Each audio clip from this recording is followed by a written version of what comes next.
بسم اللہ الرحمن الرحیم۔ ناول دل جانا، حرم شاہ، قسط نمبر 13، پارٹ 3۔ اس کے بعد صرف ایک ہی ایپیسوڈ رہ گیا ہے، ان شاء اللہ تعالیٰ میں وہ بھی آپ لوگوں کو جلدی ہی اپلوڈ کر دوں گی، کیونکہ بہت سارے لوگ جو ہیں نا وہ یہی کہہ رہے ہیں کہ آپ لوگ جلدی ہی اپلوڈ کریں، تو ان شاء اللہ کوشش کروں گی کہ آج ہی رات کو ہو جائے وہ بھی اپلوڈ، تاکہ آپ لوگوں کو زیادہ ویٹ نہیں کرنا پڑے۔ تھینک یو سو مچ میرے ناول پہ آنے کے لیے۔ 1 سال بعد میں سچے دل سے اللہ کو حاضر ناظر جان کر حلف اٹھاتا ہوں کہ میں خلوص دل سے پاکستان کا حامد اور وفادار رہوں گا، اسلامی جمہوریہ پاکستان کے آئین کی حمایت کروں گا، اور یہ کہ میں پاکستان کی فوج میں رہ کر پاکستان کی خدمت ایمانداری اور وفاداری کے ساتھ انجام دوں گا، اور یہ کہ میں زمینی، بحری یا فضائی راستوں سے جہاں بھی جانے کا حکم ملا جاؤں گا، اور یہ کہ میں اپنی جان کو اپنے ملک کی خاطر وقف کرنے سے نہیں کتراؤں گا۔ عبداللہ نے حلف نامہ پڑھ کر اس پر دستخط کیا اور اپنے سامنے موجود افسران کو دیکھ کر، جنہوں نے مسکرا کر اسے دیکھا اور پھر اس سے ہاتھ ملا کر اسے فوج میں خوش آمدید کہا۔ کنگریچولیشنز مسٹر عبداللہ امیر، آج سب کو موقع نہیں ملتا راہ راست پر چلنے کا، لیکن آپ کو ملا۔ امید ہے آپ اس موقع کی دل سے قدر کریں گے۔ جنرل شامیر نے عبداللہ کے پاس آ کر اس کے کندھے پر ہاتھ رکھتے ہوئے کہا، شور سر۔ عبداللہ نے انہیں سلوٹ کر کے کہا تو وہ مسکرا دیے۔ اوکے جنٹلمین، اب ہم نے آپ کو آزاد کیا، جا کر اپنے دوست سے ملنے۔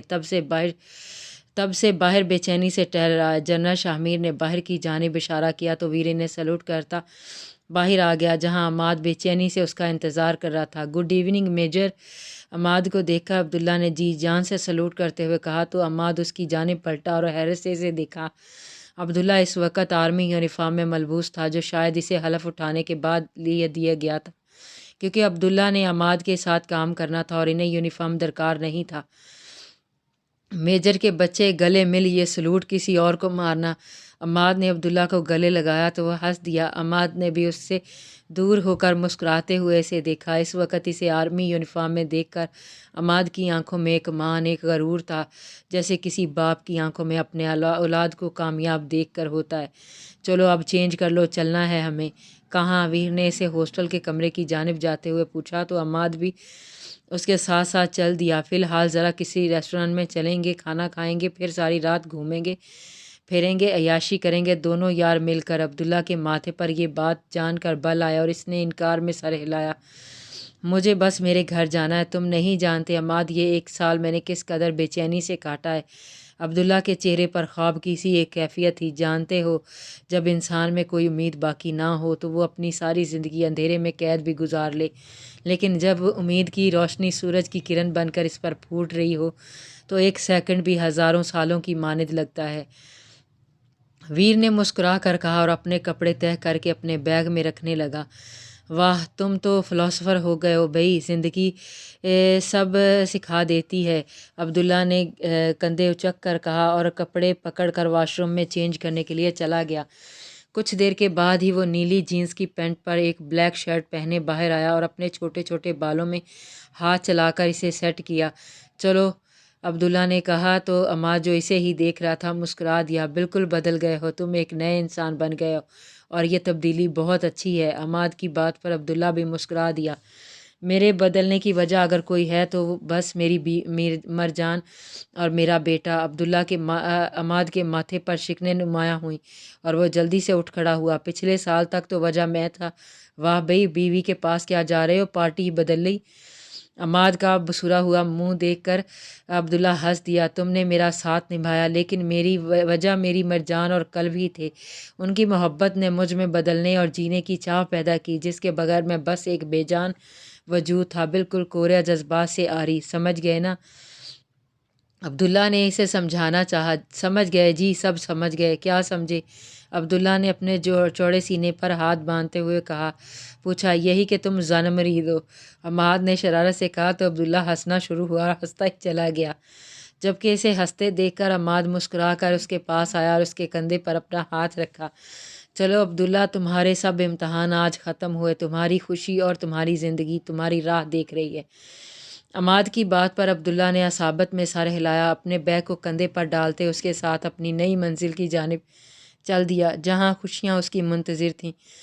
اس کی دل جانا اس کی منتظر تھی۔ یہ پہنو مرجان، یہ بہت پیارا لگے گا تم پر۔ وانیہ نے ایک لال رنگ کا فراق مرجان کی جانب بڑھاتے ہوئے کہا، جس کے سینے پر گولڈن کام ہوا تھا، جبکہ باقی چونٹوں والا حصہ نیٹ کا تھا جو پیروں تک آتا تھا۔ یہ تو بہت بھاری ہے وانیہ، کسی کا شادی تھوڑے ہی ہے جو میں یہ پہنوں۔ تم مجھے بتا بھی نہیں رہا کہ مجھے تیار کیوں کر رہا ہے؟ مرجان نے الجھن سے پوچھا تو وانیہ سر داہ بھر کر رہ گئی۔ 1 سال سے وہ خوشی کی یہ خبر اپنے دوست سے کیسے چھپائے بیٹھی تھی، یہ بس وہی جانتی تھی۔ عماد نے اسے اپنی قسم سے باندھا ہوا نہ ہوتا تو وہ کب کا مرجان کو سب بتا چکی ہوتی۔ ارے بتایا تو ہے، یارم کا برتھ ڈے ہے۔ وانیہ نے جان چھڑانے کے لیے کہا۔ یارم کا برتھ ڈے تو 3 مہینے پہلے ہی ہوا تھا، اب 3 مہینے میں دوسرا برتھ ڈے کیسے آ گیا؟ مرجان کی بات پر وانیہ نے سر پکڑ لیا۔ اب وہ اس کا دادا کی خواہش پر دوبارہ کر رہے ہیں، تم زیادہ سوال مت کرو اور تیار ہو نا۔ دیکھو گل دلاور اور اماں عماد کے ساتھ چلے بھی گئے ہیں، بس ہم بچے ہیں۔ مرجان نے گہرا سانس لیا اور کپڑے پکڑ کر واش روم میں چلی گئی۔ وانیہ نے مسکرا کر یارم اور کلب کو دیکھا جو ایک کونے میں بیٹھے کھیل رہے تھے۔ وانیہ نے مسکرا کر دونوں کو دیکھا اور ان کے پاس آئی۔ ماما کی جان، خالہ کی جان، وانیہ نے پہلے یارم پھر کلب کا گال چوم کر کہا تو دونوں ہنس دیے۔ یارم تو اس کا بیٹا تھا ہی، لیکن کلب بھی اس کے اور عماد کے بہت قریب تھا، اور یارم تو کلب کی جان تھا جسے دیکھتے ہی وہ خوشی سے جھوم اٹھتا۔ ماما بابا، کلب نے پیچھے دیکھ کر کہا اور جلدی سے اٹھ کر مرجان کے پاس گیا جو لال فراق پہن کر باہر آئی تھی۔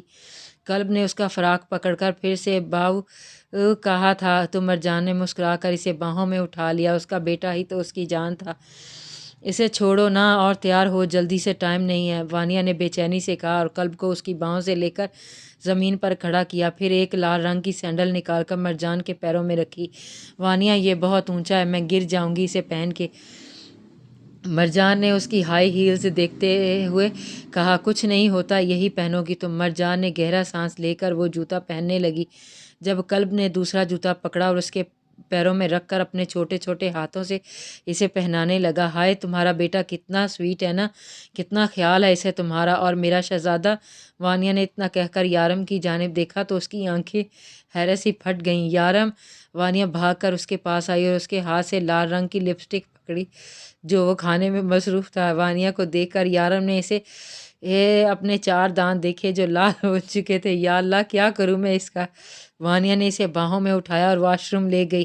تھوڑی دیر کے بعد وہ یارم کا منہ صاف کر کے باہر آئی، تب تک مرجان بھی جوتا پہن چکی تھی۔ وانیہ نے یارم کو کلب کے پاس کھڑا کیا اور خود مرجان کے پاس آئی جو اپنے بالوں کی چٹیاں بنا رہی تھی۔ ارے کھلا چھوڑو انہیں، کتنے پیارے بال ہیں تمہارے۔ وانیہ نے خود اس کے بال پکڑ کر کھول دیے اور ان میں کنگھی کرنے لگی۔ توبہ وانیہ، میں ایسے بال کھول کر کہیں نہیں جاتا مڑا۔ وانیہ اس کی بات پر مسکرائی۔ اچھا، گاڑی میں بیٹھ کر باندھ لینا، ابھی کھلے ہی رہنے دو۔ وانیہ نے اسے بالوں میں کنگھی کی اور لال رنگ کی لپسٹک اس کی جانب کی۔ لو، یہ بھی لگاؤ اور یہ گجرے پہنو، اچھے لگیں گے۔ مرجان نے منہ بسور کر لپسٹک کو دیکھا، لیکن وانیہ کے گھورنے پر وہ پکڑ کر لگا لی۔ وانیہ! عماد کے پکارنے پر وانیہ نے اسے آئی کہا اور خود یارم اور کلب کو باہوں میں اٹھا لیا۔ رکو، کلب کو میں اٹھاتی ہوں نا۔ مرجان نے آگے بڑھنا چاہا۔ نہیں، میں لے جاؤں گی، تم گجرے پہن کر آنا ورنہ ناراض ہو جاؤں گی، وانیہ نے جلدی سے کہا اور کلب اور یارم کو لے کر وہاں سے چلی گئی۔ مرجان نے سر داہ بھر کر وہ گجرے بھی ہاتھوں میں پہن لیے، پھر دوپٹہ ایک کندھے پر ڈال کر چادر ہاتھوں میں پکڑتی باہر ہال میں آ گئی، لیکن گاڑی کے جانے کی آواز پر اس کے ماتھے پر بل آ گئے تھے۔ وانیہ اور لالا مجھے بھول گئے کیا؟ مرجان نے حیرت سے سوچا اور ہال میں موجود فون کی جانب بڑھی تاکہ عماد کو فون کر سکے۔ تبھی اس کو اپنے پیچھے کسی کی آہٹ محسوس ہوئی۔ مرجان نے پلٹ کر دیکھا، ہاتھ میں پکڑا ریسیور اس کے ہاتھ سے چھوٹ کر زمین پر گرا۔ وہ بدل چکا تھا، پینٹ شرٹ پہنے، چھوٹے بال اور داڑھی کیے بغیر چہرے کے ساتھ وہ بالکل ایک مختلف انسان لگ رہا تھا۔ لیکن کیا ایسا ہو سکتا تھا؟ مرجان اپنے باچان کو نہ پہچانتی، وہ تو ہزاروں میں اس کا چہرہ پہچان لیتی تھی۔ باچان! مرجان نے ہلکی سرگوشی کی اور کتنے ہی آنسو اس کی آنکھوں سے ٹوٹ کر گرے۔ عبداللہ خود بھی جگہ پر جمع بس اسے دیکھتا جا رہا تھا۔ آج 3 سال کے بعد وہ دونوں ایک دوسرے کے سامنے کھڑے تھے۔ ایک دوسرے کو پھر سے دیکھنے کی، ایک ہونے کی چاہ تو ان کے دلوں میں کب سے دبی تھی، لیکن دونوں کو ہی یہ لگا تھا کہ ایسا ناممکن ہے، یہ زندگی نے دونوں کے بغیر کاٹنی ہے، لیکن ہمارا رب کے لیے ناممکن کچھ بھی نہیں، اور ان دونوں کا ایک دوسرے کے سامنے ہونا اس بات کی جیتی جاگتی مثال تھی۔ یہ سچ ہے، آپ ہیں بچان، میں خواب تو نہیں دیکھ رہا نا، آپ لوٹ آیا؟ مرجان نے روتے ہوئے پوچھا تو عبداللہ اپنے آنسو پونچھ کر اس کی جانب بڑھنے لگا۔ چھو کر دیکھ لو۔ عبداللہ نے اپنا ہاتھ اس کے سامنے کیا تو مرجان کتنی دیر اس کے ہاتھ کو دیکھتی رہی، پھر اس نے آہستہ سے عبداللہ کا ہاتھ تھام لیا۔ اسے سچ میں ہاں پا کر مرجان کی بس ہوئی تھی۔ اس نے عبداللہ کا ہاتھ اپنے ماتھے سے لگایا اور وہ سسک سسک کر رونے لگی۔ عبداللہ نے اسے کھینچ کر اپنی باہوں میں لیا۔ دل ایک بار پھر سے دھڑکنا شروع ہوا تھا۔ اسے لگنے لگا تھا کہ وہ بھی بس زندہ ہے۔ مرجان کتنی ہی دیر اس کی باہوں میں کھڑی روتی رہی تھی۔ عبداللہ اسے اپنے قریب محسوس کرتا، نم آنکھیں موندے اپنے دل میں سکون اترتا رہا تھا۔ بچان، یہ سچ میں آپ ہیں؟ آپ اب کبھی جائیں گے تو نہیں نا؟ میں آپ کو نہیں جانے دوں گی، کہیں بھی نہیں جانے دوں گی۔ مرجان نے اس کے گرد اپنی پکڑ مضبوط کرتے ہوئے کہا۔ عبداللہ مسکرا دیا اور اپنے ہونٹ اس کے ماتھے پر رکھے۔ نہیں مرجان، اب میں کبھی دور نہیں جاؤں گا تم سے اور اپنے بیٹے سے۔ میں لوٹ آیا ہوں تم دونوں کے پاس، ہمیشہ ہمیشہ کے لیے۔ عبداللہ نے اس کا چہرہ اپنے ہاتھوں میں تھام کر انگوٹھے سے اس کے آنسو پونچھے۔ آپ نے کلب کو دیکھا؟ وہ بالکل آپ کے جیسا ہے۔ اس کی بے چینی پر ویر مسکرا دیا۔ ہاں دیکھا، اسے اپنے باہوں میں اٹھایا، پیار کیا، لیکن وہ ہے کہاں؟ مرجان نے بے چینی سے پوچھا۔ عماد اسے اپنے ساتھ لے گیا۔ کیوں؟ مرجان کی آنکھیں حیرت سے پھیل گئیں۔ شاید اس لیے یہ وقت میں تمہارے ساتھ گزار سکوں۔ عبداللہ نے اس کا گال اپنے انگوٹھے سے سہلایا تو مرجان کے گالوں پر سرخی نمایاں ہوئی اور اس نے ہاتھ بڑھا کر عبداللہ کے بالوں کو چھوا جو اب کاٹ دیے گئے تھے۔ آپ بہت بدل گئے ہیں بچان، مرجان نے مسکرا کر کہا۔ ہاں دل جانا، بدل گیا ہوں میں، سر سے پیر تک ایک نیا انسان بن گیا ہوں۔ اب میں وہ ویر نہیں رہا، عبداللہ بن گیا ہوں، اور یہ صرف تمہاری وجہ سے ہوا۔ میری وجہ سے؟ مرجان نے حیرت سے پوچھا۔ ہاں مرجان، تمہاری وجہ سے۔ تم نے جو کہا تھا کر دکھایا۔ تم نے کہا تھا کہ تمہاری محبت مجھے بدل دے گی، مجھ میں موجود نفرت اور برائی مٹا کر مجھے سب کو چاہنے پر مجبور کر دے گی، اور دیکھو آج ایسا ہی ہوا ہے۔ بدل دیا تم نے مجھے، مٹا دی میرے دل میں موجود نفرت اور رنگوں سے بھر دی میری زندگی۔ مرجان اس کی بات پر نم آنکھوں سے مسکرا کر اس کے گلے سے لگ گئی اور ویر بھی اسے اپنی باہوں میں لیتا سکون سے آنکھیں موند گیا۔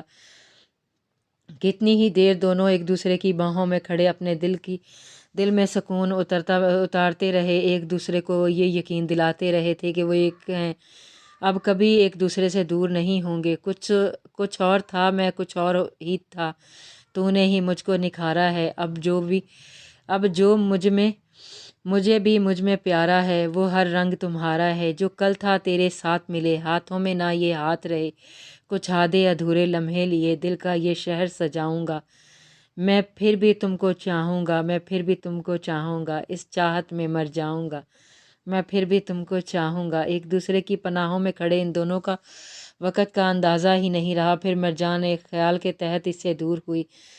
آپ کو بھوک لگا ہوگا، میں کھانا لگاتی ہوں۔ مرجان نے کچن کی جانب جانا چاہا لیکن عبداللہ نے واپس اسے اپنی جانب کھینچ کر اپنی باہوں میں لے لیا۔ نہیں، مجھے کسی چیز کی ضرورت نہیں، بس تم میرے پاس رہو، اور کچھ نہیں چاہیے مجھے اس دنیا سے۔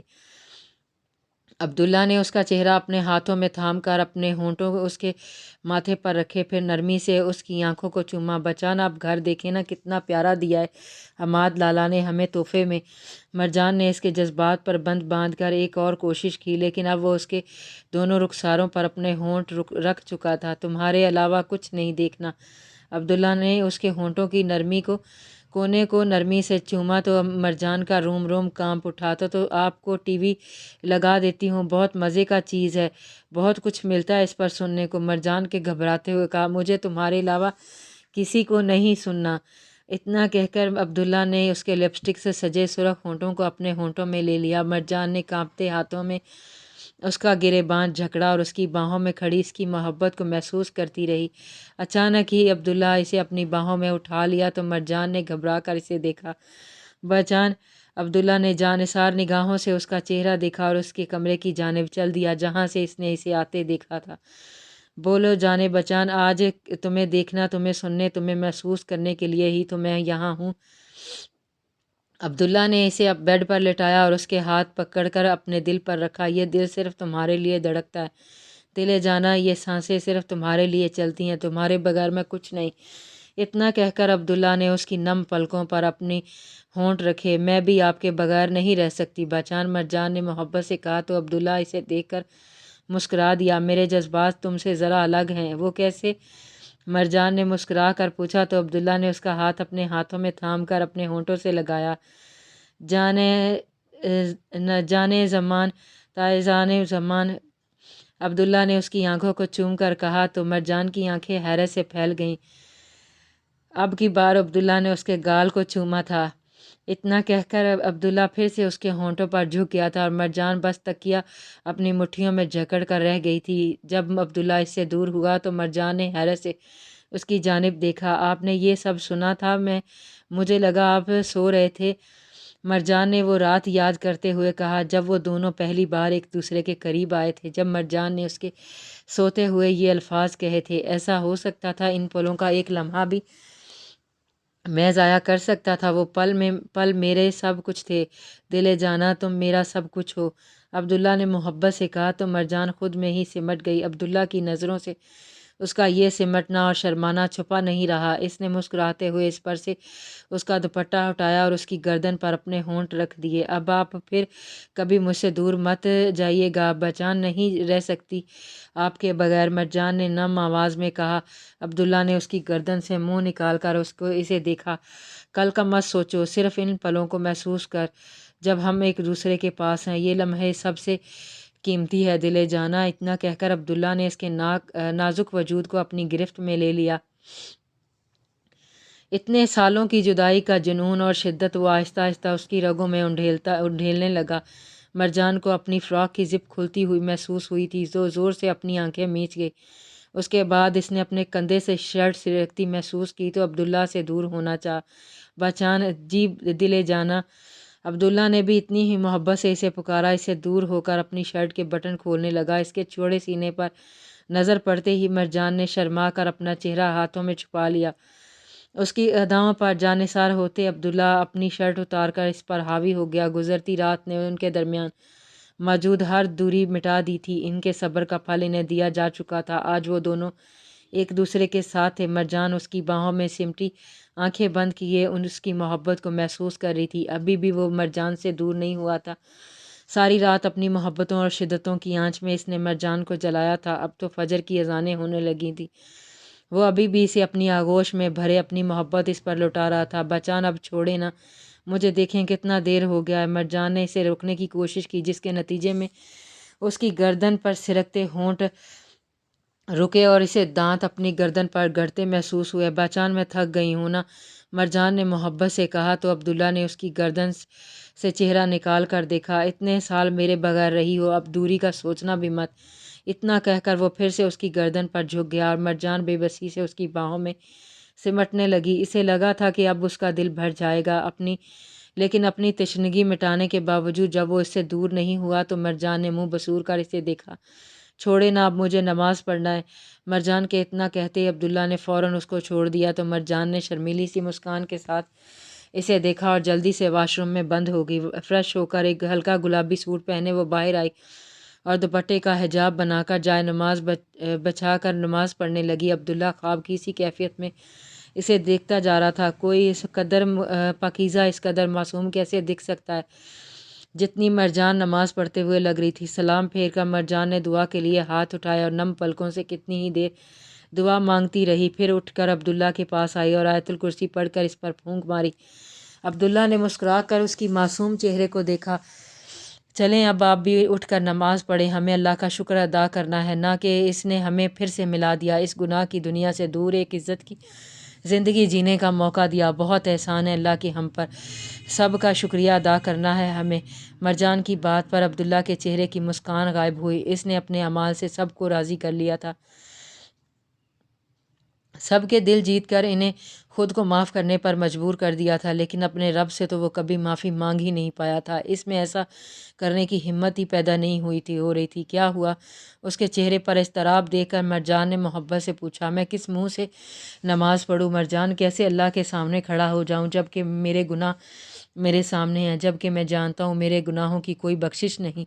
عبداللہ نے پرخوف نگاہوں سے مرجان کی جانب دیکھا۔ جانتی ہوں جیل کی قید میں کتنی ہی بار رب سے معافی مانگنے کا سوچا لیکن کبھی ہمت نہیں ہوئی۔ اس کے سامنے کھڑے ہونے کے احساس سے میری روح کانپ جاتی ہے۔ میرے گناہوں کی کوئی معافی نہیں مرجان، کوئی معافی نہیں۔ اتنا کہہ کر عبداللہ نے اپنے ہاتھوں میں چہرہ چھپایا اور سسک سسک کر رو دیا۔ اس کی اس حالت پر مرجان کی پلکیں بھی بھیگ گئیں۔ اس نے عبداللہ کے چہرے پر ہاتھ ہٹا کر اسے اپنے ہاتھوں میں تھام لیا۔ آپ کو ایسا کیوں لگتا ہے کہ اللہ تعالیٰ آپ کو معاف نہیں کریں گے؟ اگر یہ حقیر انسان آپ کو معاف کر کے ایک موقع دے سکتے ہیں تو وہ تو رب العالمین ہے۔ باچان مرجان نے اس کے آنکھوں سے آنسوؤں کو صاف کیا۔ پتہ ہے وہ ہم سے 70 ماؤں سے زیادہ محبت کرتے ہیں، تو آپ کو کیسے لگا کہ وہ آپ کو معاف نہیں کریں گے؟ آپ معافی مانگ کر تو دیکھیں آپ کے دل کا ہر وسوسہ، سارا خوف ختم ہو جائے گا۔ مرجان نے اسے محبت سے سمجھایا۔ اس وقت وہ آنسو بہاتا اسے ایک چھوٹا سا بچہ لگ رہا تھا۔ اگر نہیں معاف کیا تو میں آپ کے لیے اپنے رب سے معافی مانگوں گی، ہر نماز میں، ہر دعا میں۔ اس کی محبت عبداللہ نے مسکرا کر اس کے ماتھے سے اپنا ماتھا ٹکا دیا۔ خدا نے تمہیں ایک تحفے کے طور پر دیا ہے مجھے مرجان، سمجھ نہیں آتا کہ کیوں مجھے گناہ گار کو اس نے تم جیسی فرشتہ صفت دے دی۔ عبداللہ کی بات پر مرجان مسکرا دی، کیونکہ وہ رحمان ہے۔ بچان آپ اس سے معافی مانگ کر تو دیکھ میرا رب خالی ہاتھ کسی کو نہیں لوٹاتا۔ عبداللہ ثابت میں سر ہلاتا اٹھا اور فریش ہونے چلا گیا۔ کچھ دیر کے بعد وہ سفید شلوار قمیض پہنے واش روم سے باہر آیا۔ مرجان کے بچھائے جا نماز پر کھڑا ہو گیا۔ اس نے ہاتھ اٹھا کے اپنے دونوں کانوں کے پاس لے جانا چاہے لیکن اس میں ہمت ہی نہیں ہوئی۔ خوف سے روم روم کانپ اٹھا تھا۔ اس کی حالت دیکھ کر مرجان اس کے پاس آئی اور اس کے ہاتھ تھام کر اسے دیکھا۔ وہ رحمان ہے بچان، منکروں تک کو بخش دے، ظالموں کو بخش دے، بھٹکی راہ سے سیدھی راہ پر آنے والوں سے رب منہ نہیں پھیرتا میرا رب۔ اتنا کہہ کر مرجان اس سے دور ہو گئے اور اس کی باتوں کے زیر اثر عبداللہ نے نماز پڑھنا شروع کی۔ جب وہ سجدے میں جھکا تو بہت سے آنسو اس کی آنکھوں سے ٹوٹ کر بہے۔ وہ ایسا سجدہ تھا جس سے وہ اٹھنا ہی نہیں چاہ رہا تھا۔ ایسا سکون اسے کبھی نصیب نہیں ہوا تھا جیسا اس سجدے میں ہو رہا تھا۔ نماز پڑھ کر اس نے دعا کے لیے ہاتھ اٹھائے تو اپنے لیے بخشش مانگتے ہوئے اس کی آنکھیں پھر سے بہنے لگی۔ وہ سسک سسک کے رو دیا تھا۔ مرجان نے نم آنکھوں سے اپنے شوہر کو رب کی بارگاہ میں تڑپتے دیکھا اور پھر اسے اپنے رب کے ساتھ تنہا چھوڑ کر کمرے سے باہر نکل گئی۔ وہ جانتی تھی اپنے رب سے بخشش مانگ کر اس کے دل میں موجود ہر وسوسہ ختم ہو جائے گا۔ اپنا تمام احساس گناہ رب کے سامنے بہا کر وہ ایک نیا انسان بن کر کمرے سے باہر نکلے گا۔ کنٹینیو جاری ہے۔